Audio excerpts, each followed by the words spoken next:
Kita bahas bagaimana humanisme dalam syariat. Jadi bagaimana hubungan kemanusiaan ini.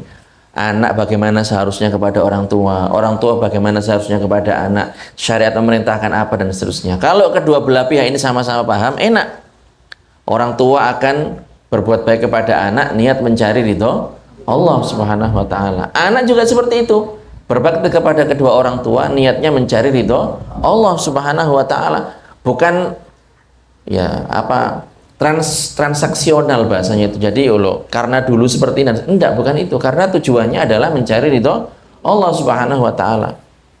Jadi tidak ada ceritanya dulu misalnya pas kecil anak disia-sia, kemudian pas besar balas dendam. Kalau anak ngerti ilmu agama tidak akan seperti itu. Maka mereka akan berbuat baik kepada siapapun, apalagi kepada kerabatnya sendiri. Tujuannya adalah mencari ridho Allah Subhanahu wa taala. Begitu.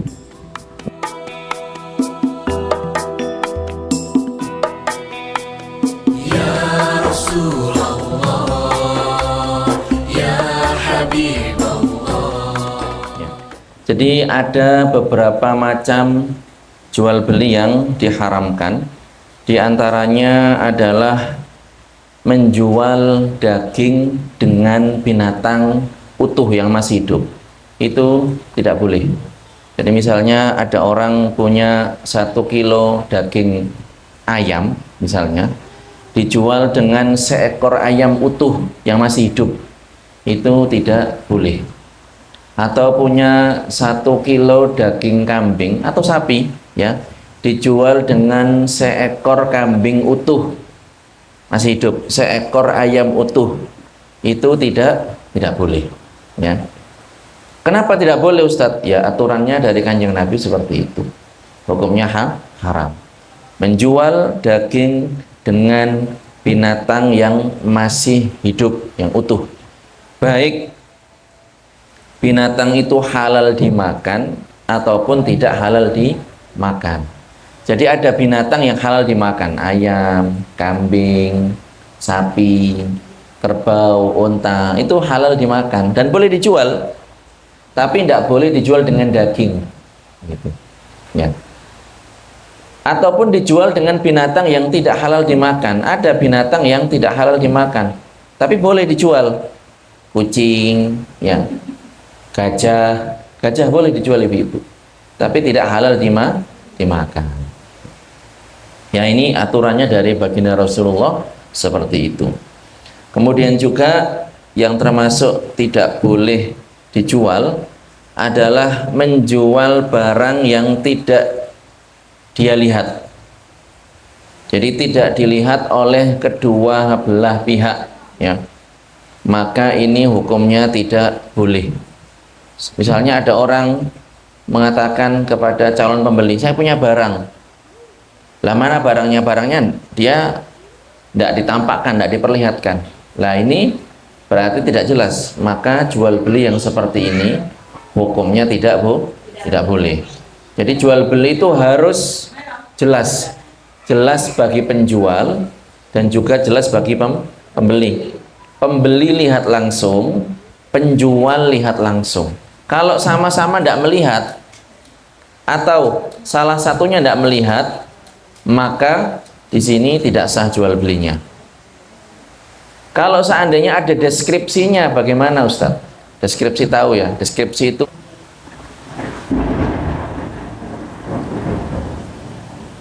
apa tadi doanya?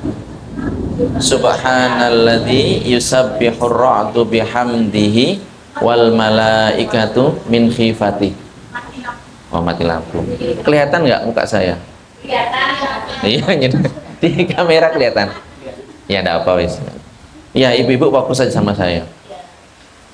Jadi menjual barang itu harus jelas, harus terlihat oleh kedua belah pihak, baik penjual maupun pembeli. Kalau seandainya kedua-duanya tidak melihat barang tersebut atau salah satunya tidak melihat, maka jual beli semacam ini tidak sah. Oleh karenanya kalau seandainya dengan deskripsi bagaimana, disebutkan speknya kayak gini, sebagian ulama mengatakan kalau menjual barang walaupun tidak tampak, tidak terlihat, tapi ada penjelasan sifat, jadi ini deskripsinya, bentuknya, beratnya, ukurannya, dan seterusnya. Sebagian ulama mengatakan, ada pendapat dalam kalangan mazhab Syafi'i menyebutkan bahwa hal tersebut hukumnya boleh.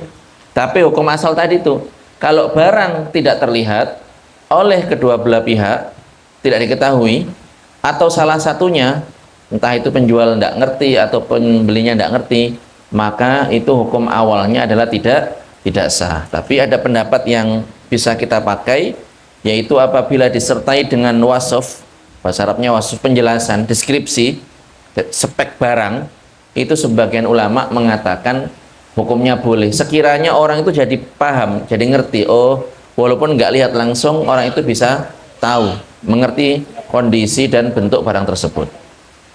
Itu. Kemudian para jamaah, ya kemarin sudah saya sebutkan, ini menegaskan saja. Jadi tidak sah jual beli yang dilakukan oleh orang yang tidak mukallaf. Siapa orang yang tidak mukallaf? Yaitu orang yang belum baligh, anak kecil, ya.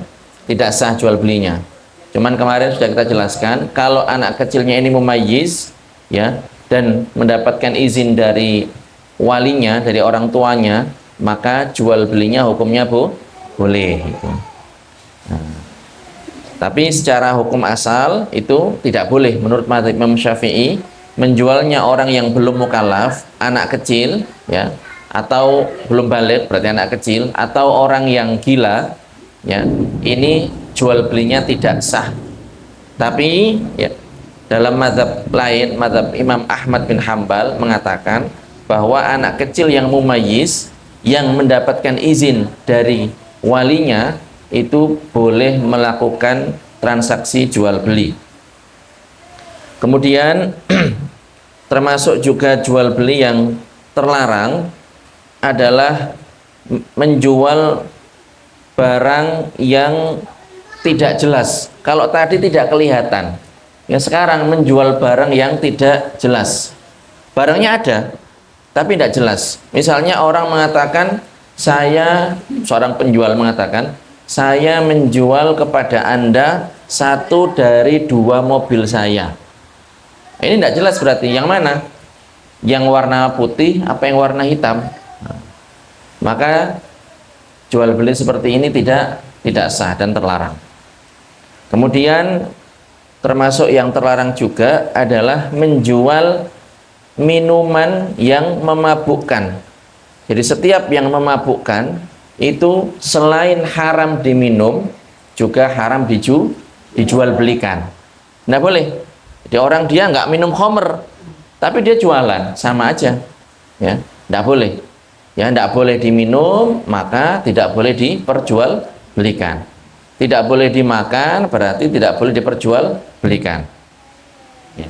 Menjual najis tidak boleh. Kemarin sudah kita sebutkan darah, ini tidak boleh diperjualbelikan. Kotoran kambing, kotoran binatang, walaupun untuk tujuan pupuk misalnya, tidak boleh. Tapi sudah kita kasih solusi ya kemarin ya. Caranya dengan memberikan upah membawakannya. Kalau itu boleh. Alkohol juga kita sebutkan kemarin. Ya. Kemudian menjual setiap barang yang diharamkan untuk dimainkan. Misalnya alat-alat musik yang diharamkan, ya. Misalnya alat musik yang menyerupai gitar, itu tidak boleh. Jadi dalam hukum Islam itu ada alat-alat musik yang tidak boleh dimainkan, berarti tidak boleh diperjualbelikan. Seperti apa? Seperti alat musik yang ada senarnya, itu tidak boleh. Ya, gitar atau ukulele misalnya, biola, ini tidak boleh. Kemudian contoh lain itu yang ditiup, ya, seruling, itu tidak boleh. Banjari bagaimana? Boleh. Ini yang buat drum itu, yang bentuknya pipih itu bagaimana? Boleh. Ya. Jadi ada yang boleh, ada yang tidak boleh. Seperti itu. Kemudian berikutnya adalah haram hukumnya menjual barang yang halal dan suci kepada orang yang kita ketahui bahwa orang tersebut akan menggunakan barang ini untuk tujuan maksiat. Kemarin sudah kita kasih contoh menjual pisau kepada orang yang akan menggunakan pisau itu untuk tindakan kriminal. Itu tidak boleh. Menjual anggur kepada orang yang akan mempergunakan anggur tersebut untuk bahan bikin khamr. Itu hukumnya tidak boleh ya. Ya. Hukum asalnya boleh. Kalau seandainya menjual pisau ya memang karena dia menjual alat-alat masak, jualan pisau digunakan untuk masak, hukumnya boleh. Tapi kalau untuk tujuan maksiat, kalau tahu ya ini ya, tahu. Dan memang tidak harus tanya, ini buat apa pisaunya, kepo, tidak harus. Ini permasalahannya adalah penjual ini tahu bahwasanya orang ini akan mempergunakan barang tersebut untuk berbuat maksiat. Tahu. Ya kalau memang tidak tahu ya tidak harus tanya begitu. Tapi kalau memang tahu, misalnya ada pisau enggak, saya mau bunuh orang misalnya. Ini tidak boleh seperti itu. Kemudian menjual barang-barang yang memabukkan, tidak boleh. Khamr tadi contohnya. Kemudian beberapa sesuatu yang dikonsumsi itu obat-obat terlarang. Nah, ini tidak boleh, hukumnya haram. Kemudian juga menjual barang yang ada cacatnya tanpa menampakkan cacat barang tersebut. Jadi kalau kita punya barang-barang yang kita jual ini ternyata cacat, itu apakah boleh kita jual? Boleh. Ya, jualan perabotan rumah tangga misalnya, keset, sapu, timba, tapi ada gopelnya, ada pecahnya dikit, tapi masih bisa digunakan. Apakah boleh dijual? Boleh. Tapi harus bilang kepada pembeli, calon pembeli, bahwa barangnya ini ada cacatnya. Ini ibu ada sedikit retak, ada sedikit gores di HP-nya ini. Kalau mau silahkan, harganya sekian. Kalau mau barangnya seperti itu, harga dikasih juga dia mau, ya berarti tidak ada masalah. Hukumnya boleh. Yang tidak boleh itu adalah menjual barang, ya, menjual barang, kemudian ada cacatnya, tapi penjual ini menyembunyikan cacat barang tersebut. Nah, ini penjual ini kalau melakukan hal tersebut dia terjatuh kepada perbuatan maksiat. Dan pembeli ketika kecolongan, kan nggak tahu kan, pas di rumah sudah diperiksa tadi nggak tahu begitu, kemudian pas di rumah misalnya ketahuan cacatnya, maka di sini pembeli punya hak apa kemarin, hak khiyar, ya, hak khiyar. Namanya khiyar apa kemarin? Khiyar aib. Namanya khiyar aib. Jadi pembeli ketika mendapati cacat pada barang, ya, maka di sini dia punya khiyar, hak antara menetapkan jual beli atau membatalkan jual beli tersebut.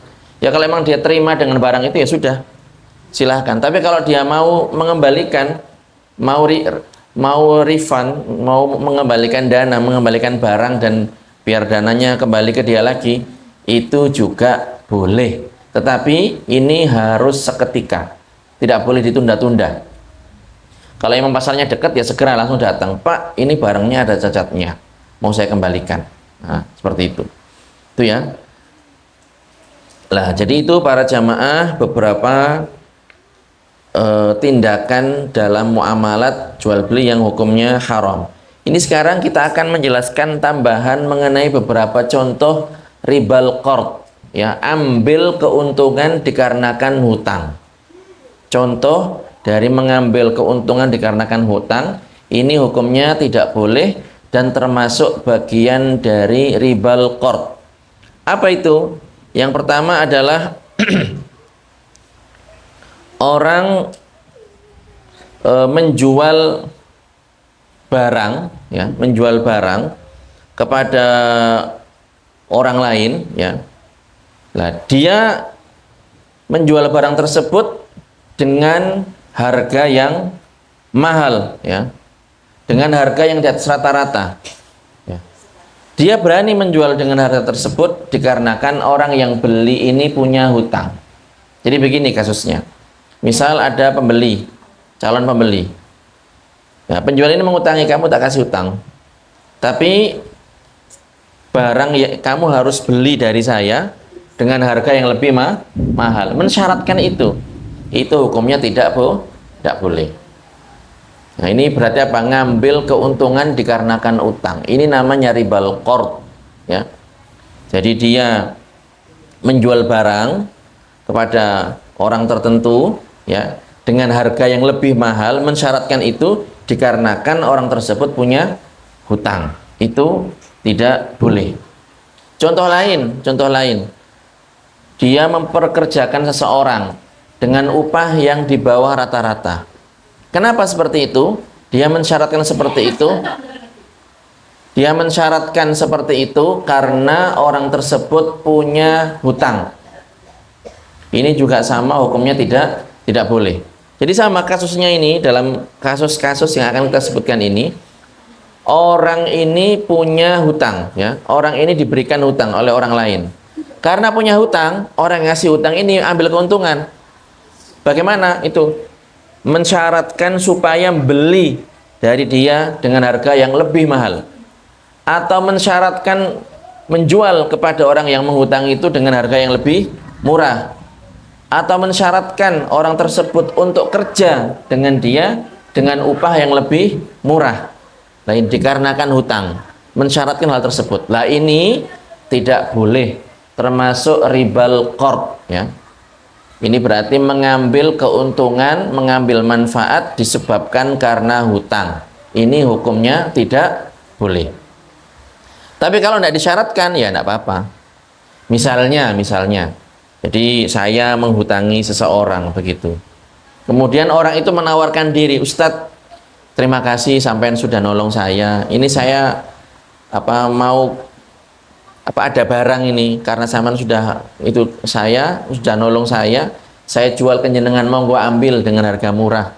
Saya nggak minta dan saya nggak mensyaratkan, maka yang seperti ini hukumnya boleh. Atau begini, sama, saya ngasih utang ke seseorang, kemudian saya ada pekerjaan yang butuh pekerja. Kemudian orang itu datang menawarkan diri, Ustadz, daripada sampean nyari orang kemana-mana, saya aja yang kerja sama jenengan.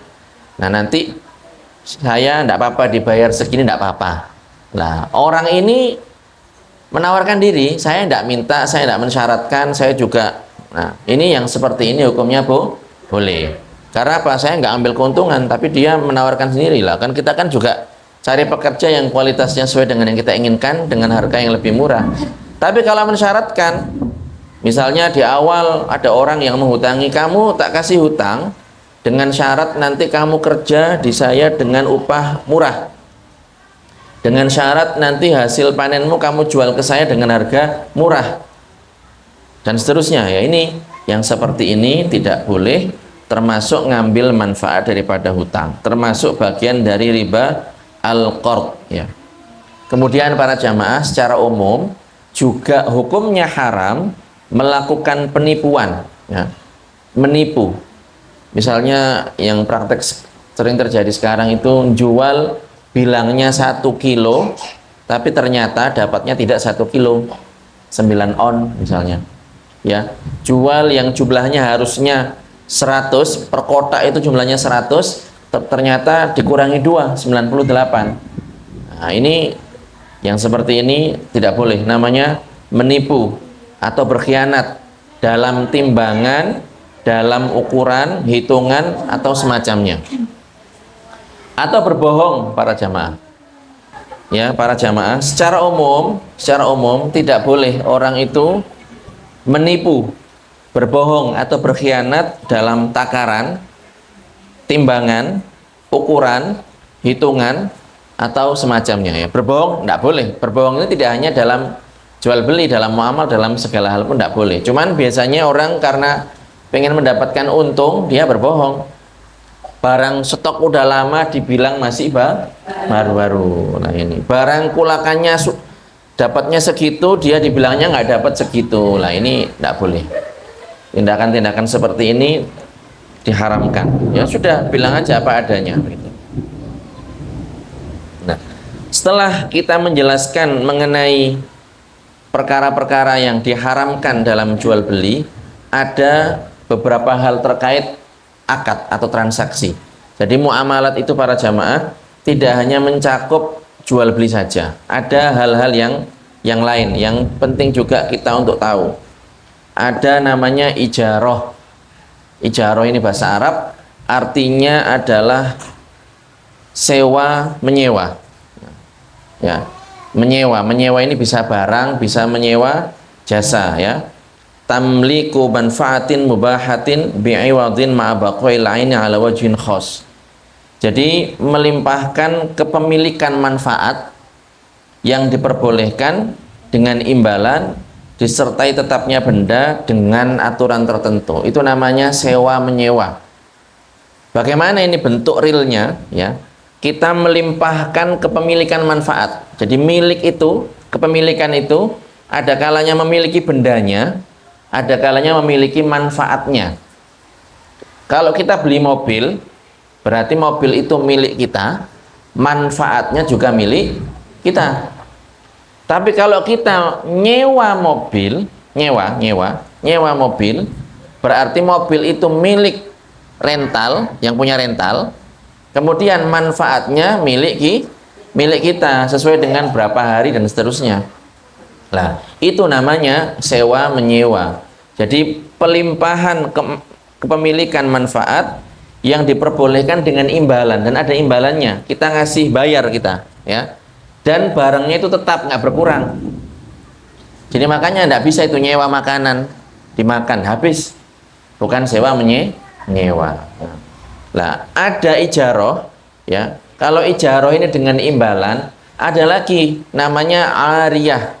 Ariyah ini adalah pinjam meminjam. Kalau pinjam meminjam ini adalah apa? Kita diberikan manfaat dan kita tidak perlu bayar, ya. Bedanya dengan sewa menyewa itu. Kalau sewa menyewa kita bayar. Kalau pinjam meminjam tidak bayar. Tapi sama, bendanya sama-sama tetap. Misalnya pinjam kursi, ya. Pinjam sepeda motor, ya. Berarti kita diberikan wewenang untuk ngambil manfaat dari sepeda motor ini, dan sepeda motornya masih utuh, dan kita nggak perlu bayar uang sewa. Itu namanya pinjam meminjam. Kemudian ada namanya barang titipan, titip. Misalnya ada orang mau pergi ke tempat yang jauh, kemudian dia supaya aman misalnya sepeda motornya dititipkan di tetangganya. Lah, itu namanya barang titipan. Ini amanah ini. Dalam bahasa Arab namanya wadi'ah, ya. Jadi meletakkan barang di orang lain supaya barang tersebut dijaga. Nah, ini juga penting ini. Jadi kalau dititipkan berarti untuk dijaga, bukan untuk dipakai. Oleh karenanya kita kalau misalnya ada tetangga nitip barang ke kita, ya berarti barang itu untuk kita jaga, ya, biar tidak hilang, biar tidak rusak. Dan ini sifatnya tanpa imbalan, ya, seperti itu. Kecuali kalau memang ada kesepakatan. Nah, ini lain lagi. Titip sepeda, ya monggo silahkan gitu. Nanti kalau itu boleh ya boleh. Lah berarti ini sudah akad lain. Namanya akad pinjam meminjam gitu. Seperti itu, ya. Atau misalnya titip, ya boleh tapi bayar misalnya. Lah ini juga sama. Ini bukan wadiah ini. Berarti ini apa? Ada jasa, ada upah menjaga dan seterusnya ini. Jadi setelah membahas tentang tadi beberapa transaksi akad dan seterusnya terkait muamalat, di sini kita akan menyebutkan pembahasan mengenai nafkah. Mengenai apa? Nafkah, ya. Nafkah ini adalah ya terkait ngasih makan, ngasih tempat tinggal. Itu dibahas oleh para ulama. Siapa yang berhak memberikan nafkah ini dan seterusnya. Bentar. Secara umum berikut penjelasannya. Jadi wajib bagi seseorang yang punya kemampuan untuk menafkahi asal usulnya yang fakir. Siapakah asal usulnya? Siapa yang dimaksud? Yang dimaksudkan adalah orang tuanya. Jadi bapak, ibunya, kakeknya, neneknya dari dua jalur. Kalau mereka fakir, maka yang wajib ini ya, wajib memberikan nafkah itu adalah anaknya. Jadi kalau orang tua kita fakir, kakek nenek kita fakir, yang wajib memberikan nafkah itu siapa? Anaknya. Apakah semuanya? Enggak. Kalau seandainya satu sudah menafkahi, ya sudah, gugur kewajiban yang lain. Pokoknya harus ada dari anaknya yang memberikan nafkah. Kalau semuanya nggak ada yang peduli, orang tuanya ditelantarkan, ibunya sudah sepuh, sudah S3, sangat sepuh sekali, tapi dibiarkan ya fakir, nggak dinafkahi, dibiarkan hidup terlunta-lunta ya dalam penderitaan, anaknya nggak ada yang peduli, satu pun nggak ada yang peduli, maka mereka semuanya berdosa. Tapi kalau seandainya satu sudah menafkahi anak satu sudah menafkahi orang tuanya, maka di sini sudah gugur kewajiban yang lain. Kalau seandainya dipertanyakan lah, karena enak Ustadz, ini nafkahi ini enggak, gimana ini ya? Kalau anak menafkahi dia dapat pahala dari Allah Subhanahu wa taala. Lagian yang dinafkahi ini siapa? Orang tuanya sendiri yang merawat, melahirkan, menafkahi dia sejak kecil ya. Orang yang sangat dia butuhkan ketika dia dalam kondisi yang sangat lemah sekali. Anak bayi itu kan ya lemah sekali kan, makan nggak bisa kalau nggak disuapin ya, minum nggak bisa kalau nggak ditetein ya, kemudian kalau BAB atau buang air kecil ya nggak bisa membersihkan sendiri, pasti orang tuanya.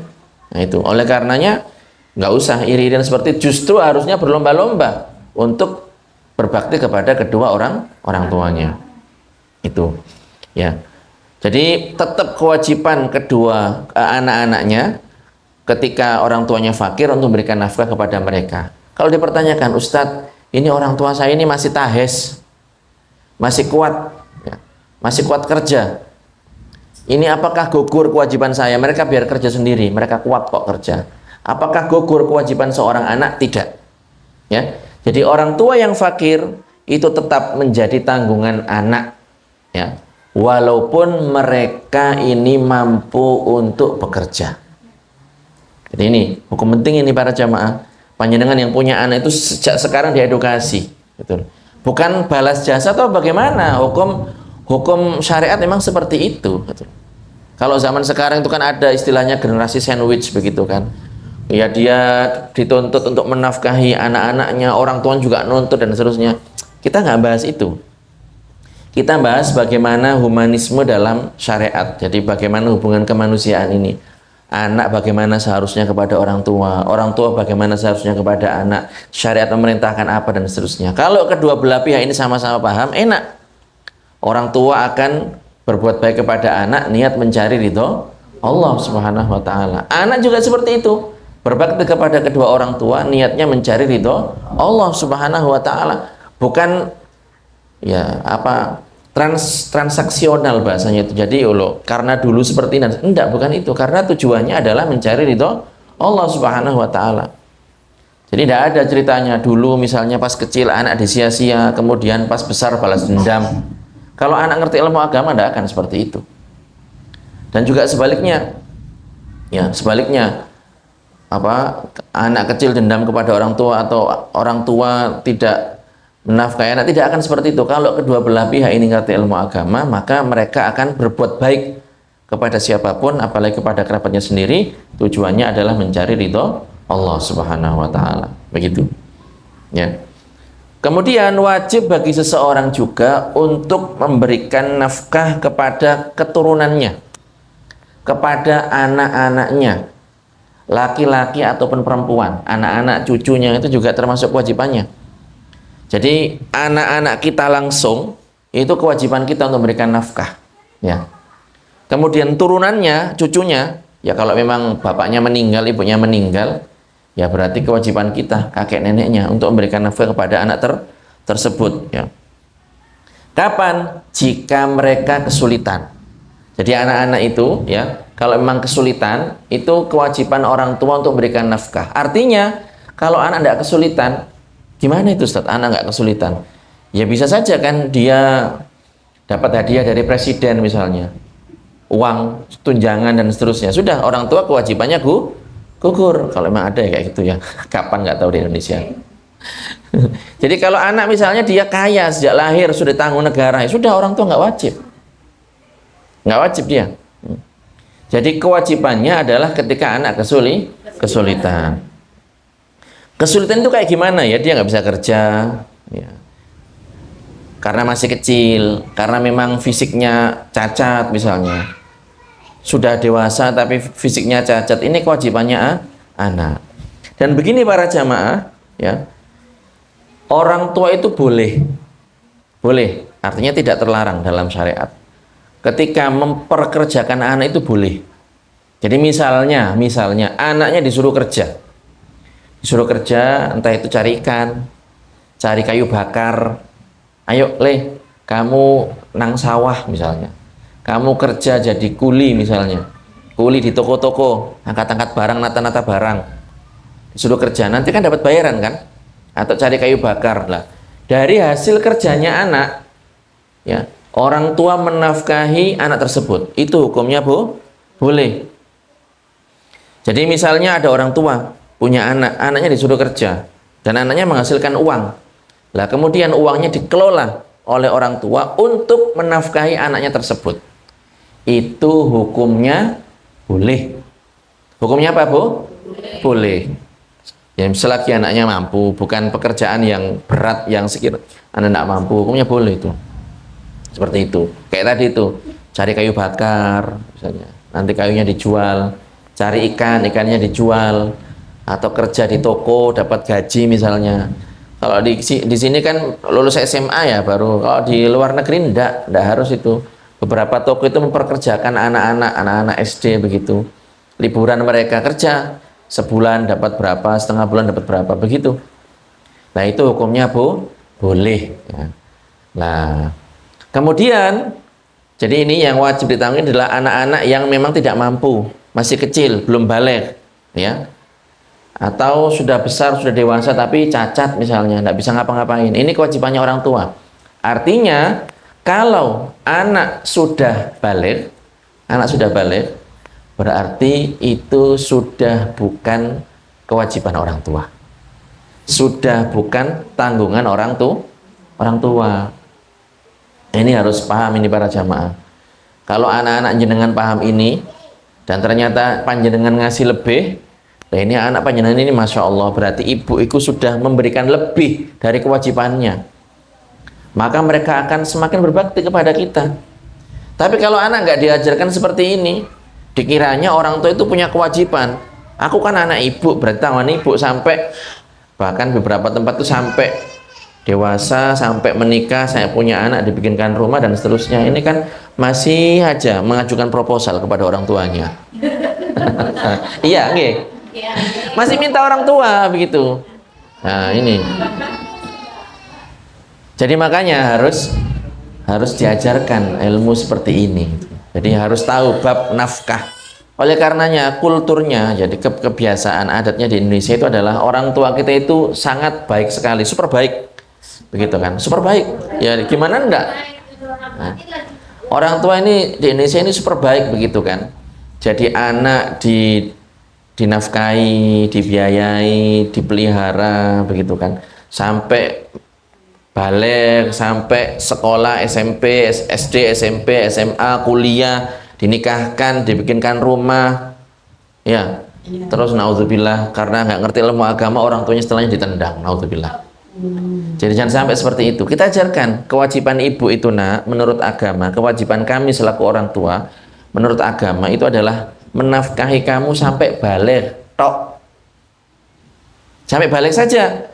Itu pun dengan catatan kami boleh memperkerjakan kamu, ya, nyuruh kamu kerja dan nanti hasilnya kita gunakan untuk menafkahi dirimu. Itu orang tua boleh, nggak berdosa orang tua melakukan seperti itu, ya. Nah, oleh karenanya kamu harus tahu kalau orang tua ngasih lebih, ya kamu juga, ya, biar tambah syukur kepada Allah Subhanahu wa Ta'ala, biar tambah bakti kepada kedua orang tua. Lah, kondisinya adalah di Indonesia itu kayak gini, podo dene. Apa podo dene dalam bahasa Madura itu? Sama saja. Jadi sama-sama nggak ngertinya. Orang tua nggak ngerti, Anak juga nggak ngerti. Orang tua nggak ngerti kalau kewajibannya itu hanya sampai balik saja. Mereka mengira, yo saya ini orang tua, gimana ya anak ini ya harus saya tanggung begitu. Nggak, mereka punya filosofi, nggak ada ceritanya kebo kabutan sungu itu. Pernah dengar ibu-ibu kayak gitu? Ya. Nggak ada ceritanya kerbau itu keberatan tanduk, itu nggak ada. Jadi gimana pun ya di bawah begitu. Ya, seperti itu. Jadi mereka merasa bahwasanya mereka ini punya kewajiban seperti itu sampai anaknya jadi orang. Nggak tahu kalau nggak jadi orang jadi apa emangnya? Iya, jadi punya kewajiban seperti itu. Nah, anak juga sama. Mereka nggak ngerti ilmu agama, merasa ini saya anaknya ibu, anaknya bapak. Berarti mereka karena saya itu nggak milih untuk dilahirkan, kan gitu kan sekarang kan sopo, salah sopo aku dilahirno. Karena mereka nggak milih untuk saya nggak milih untuk dilahirkan, ya berarti orang tua akhirnya seperti itu. Lah, kalau semuanya orang tua ngerti ilmu agama, anak paham ilmu agama, enak, sama-sama enak. Oh iya, ibu sama bapak ini tidak ada kewajiban. Berarti karena tidak ada kewajiban dan mereka nambah bahkan lebih, saya harus berbakti kepada kedua orang tua saya. Seperti itu. Orang tua kalau paham juga enak. Iya, saya nggak ada kewajiban memang, tapi saya pengen berbuat baik kepada anak saya dan ini ladang pahala buat saya. Oleh karenanya, saya dulu itu ngingetin orang tua saya itu. Ya, saya kan sampai kuliah kan selalu dikirimin. Nggak minta Bu Ila, nggak minta saya, nggak minta. Mereka ngirimin gitu. Ngirimin saya itu nikah itu gratis ibu-ibu. Saya nggak bondo apa-apa, orang tua yang bondo itu. Seperti itu. Iya, gratis maksudnya saya nggak keluar apa-apa begitu. Kan panjenengan tahu, saya dulu menikah, itu kan saya masih sekolah kan. Istri saya tinggal begitu. Sampai beberapa orang itu heran begitu. Lah ini istrinya Ainur ini kan ditinggal kuliah, ini siapa yang menafkahi? Kata guru saya itu tanya. Ya orang tua saya bilang ya saya gitu. Kan begitu. Saya gimana? Saya nggak kerja gitu. Nggak bisa ngirim uang sama istri. Yang ngirim siapa? Orang tua saya begitu. Nah ini saking baiknya orang tua kita gitu. Kita ingatkan, bah jangan lupa niat mencari ridho Allah Subhanahu Wa Taala. Ini bukan kewajibannya jenengan. Tapi kalau jenengan mau bantu ya jenengan mendapatkan pahala dari Allah Subhanahu Wa Taala. Prinsipnya orang tua saya gini lah, saya kerja buat apa kalau bukan buat anak begitu kan? Ya monggo silahkan, bagus. Tapi jangan lupa niat mencari ridho Allah Subhanahu Wa Taala dengan berbuat baik kepada anak-anak kita. Jadi bukan berarti setelah ini panjenengan pulang setelah ngaji anaknya sudah balik keluar diusir anaknya, bukan gitu juga. Gitu. Jelaskan. Kok dikira anaknya iki bu itu gak wajib, bapak wis gak wajib ngasih kamu nafkah, keluar dari rumah ini. Walaupun para jamaah boleh. Jadi maksudnya nggak ada dosa, nggak ada tanggungan begitu. Boleh memang seperti itu, tapi bukan begitu juga ya. Kasih pemahaman kepada mereka. Iya. Jadi kasih pemahaman kepada mereka. Jadi secara hukum syariat orang tua itu hanya wajib menafkahi anak sampai balik. Kamu untung-untungan nak ditampung sama orang tua, ngampung di sini gratis nggak bayar itu. Dan begini para jemaah, ini juga edukasi buat putra-putrinya jenengan. Kalau mereka macam-macam, kan ada kan anak itu macam-macam gitu kan, gak nurut, ya nakal, bandel dan seterusnya. Ya udah, ya wes nggak mau ikut aturannya ayah sama ibu, ya wes mertua wes gitu. Oke, dia misalnya berani ke rumah temennya. Nginep misalnya, berapa lama dia akan bertahan di situ? Iya, kalau nginep di rumahnya orang itu tidak enak gitu kan. Kalau punya uang, kalau tidak punya gimana?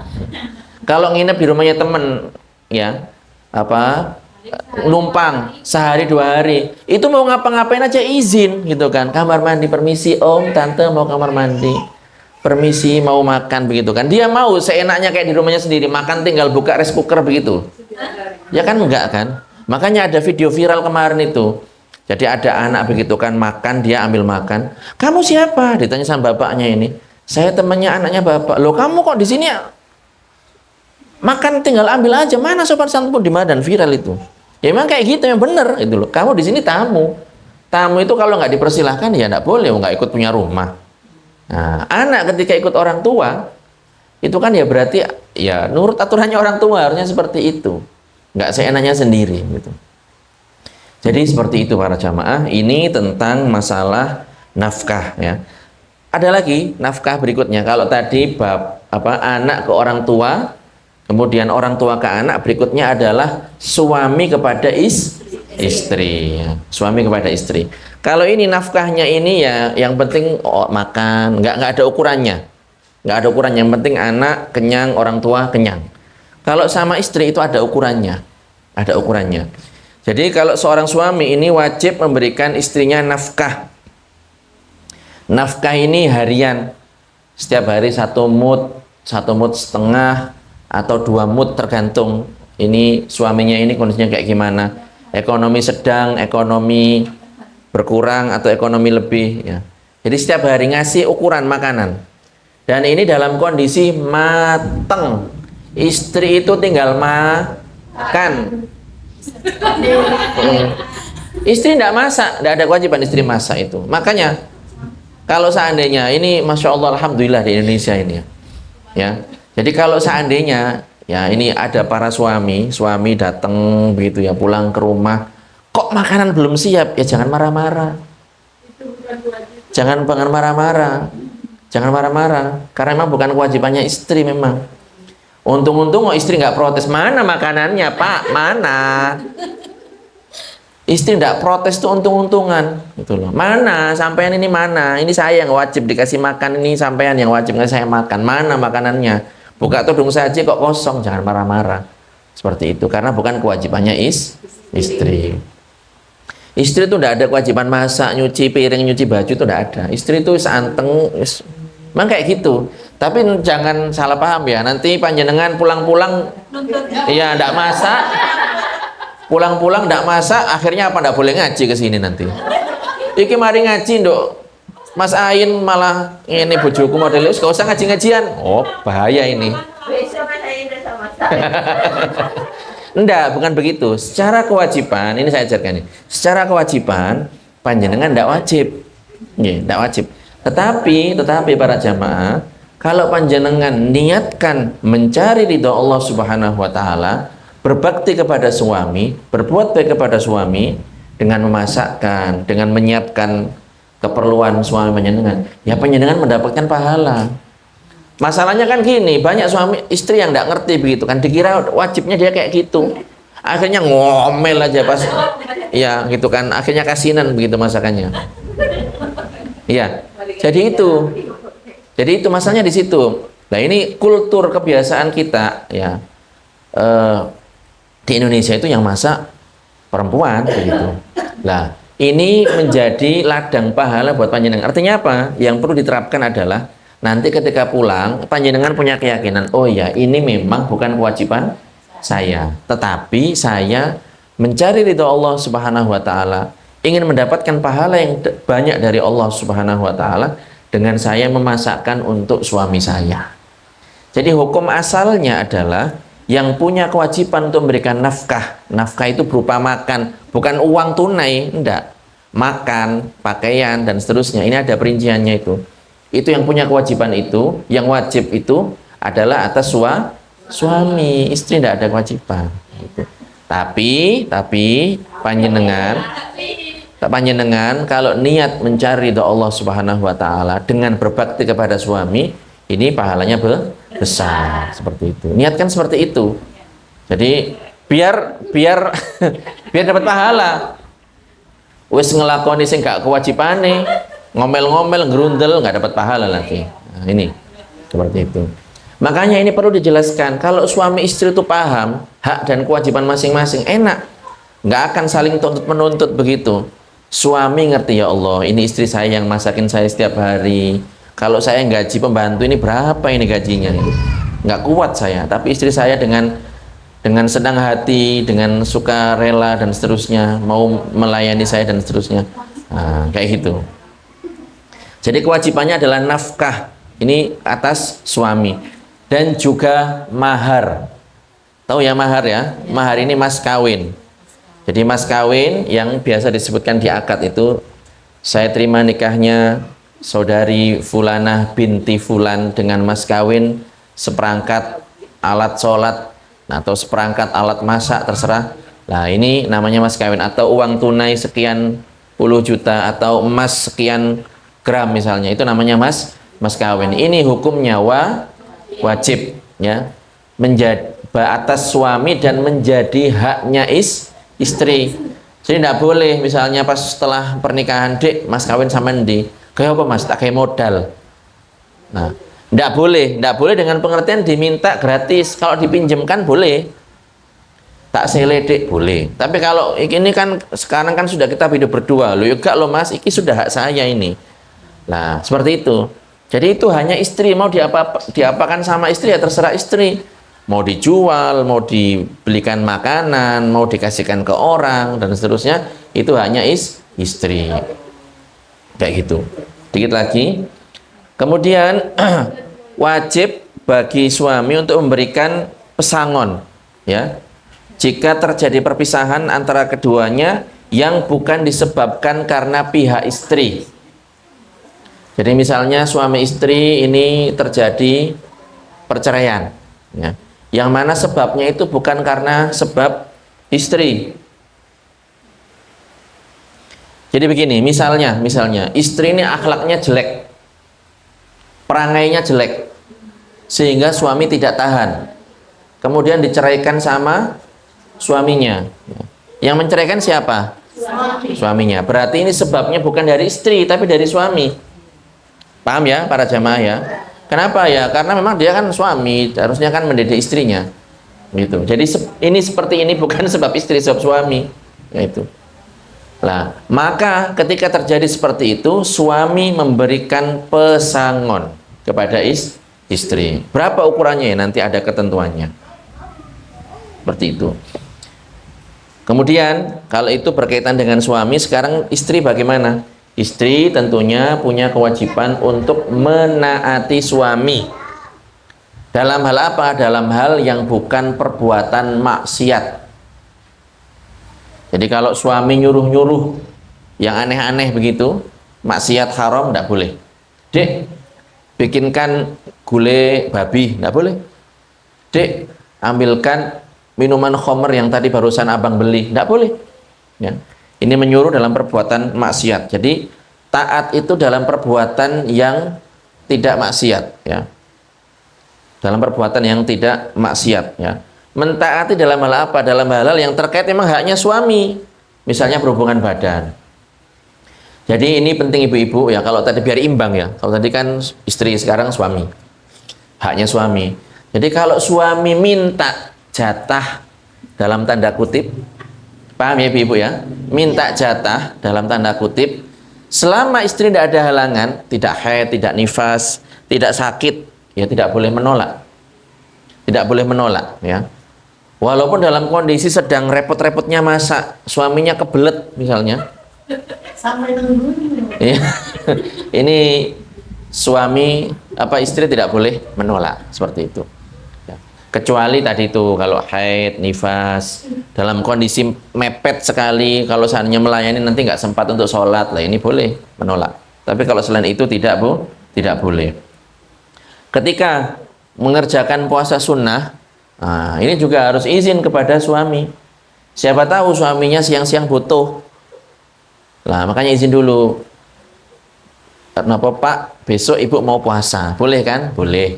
Sudah, kalau boleh puasa. Kalau jangan Bu, apa khawatir kok bapak kepengen awan-awan gimana lah, ini berarti harus izin terlebih dahulu. Kalau keluar rumah juga harus izin kepada suami, kalau memang rumahnya suami. Ya, kalau rumahnya istri lah, kan rumahnya istri. Kalau rumahnya suami, kalau rumahnya suami atau bukan rumah suami tapi rumah yang dikontrak, dibayar uang sewanya oleh suami, berarti harus izin kepada suami, seperti itu. Jadi intinya para jamaah ya, istri itu secara umum harus melihat suami ini adalah orang yang punya hak yang agung. Dalam hadis disebutkan a'dhamun nasi haqqan 'alal mar'ati zaujuha. Jadi orang yang paling besar haknya atas seorang perempuan itu adalah suaminya. Jadi tidak boleh Kalau memang hal-hal yang memang haknya suami, istri tidak boleh membangkang dan seterusnya. Seperti itu. Jadi mungkin itu para jamaah ya, alhamdulillah ini masya Allah sudah melebihi waktu. Ini saya senang sekali walaupun kondisinya seperti ini, hujan, mendung, ternyata panjenengan tetap